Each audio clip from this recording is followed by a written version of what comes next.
बिस्मिल्लाहिर्रहमानिर्रहीम। अस्सलाम वालेकुम नाजरीन, आज हम इस वीडियो में जानेंगे मछली को ज़िबा क्यों नहीं किया जाता और मौला अली का इसके बारे में क्या कहना है। तो नाजरीन, आज की वीडियो बहुत मालूमाती और ज़बरदस्त होने वाली है। मेरे चैनल पर नए आने वाले सभी लोगों से दरख्वास्त है, मेरे चैनल को लाइक, सब्सक्राइब और वीडियो को शेयर लाजमी करें। बेल आइकन को भी प्रेस कर लें ताकि मेरी हर आने वाली न्यू वीडियो का नोटिफिकेशन आपको बर वक्त मौसूल हो सके।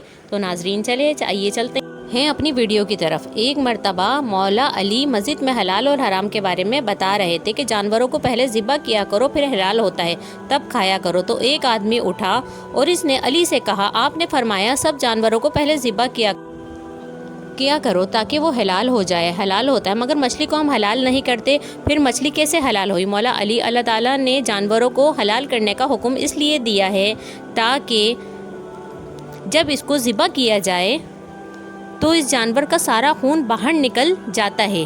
अगर वो खून बाहर ना निकाला जाए तो इस जानवर की सब बीमारियां इंसान में दाखिल हो जाएं। इसलिए इंसान को जानवर को ज़िबा करके खाना चाहिए। बाकी रही बात मछली की, तो जब मछली को पानी से बाहर निकाला जाता है तो इसका सारा खून इसके मुंह में जमा हो जाता है और वो हम निकाल देते हैं। तो इसलिए मछली को बगैर ज़िबा करे भी खाया जा सकता है। नाजरीन, उम्मीद करती हूँ वीडियो आपको पसंद आई होगी। मेरे चैनल पर नए आने वाले सभी लोगों से रिक्वेस्ट है, मेरे चैनल को लाइक, सब्सक्राइब और वीडियो को भी शेयर लाजमी करें। बेल आइकन को भी प्रेस कर लें ताकि मेरी हर आने वाली वीडियो का नोटिफिकेशन आपको बर वक्त मौसूल होता रहे। जज़ाकल्लाह।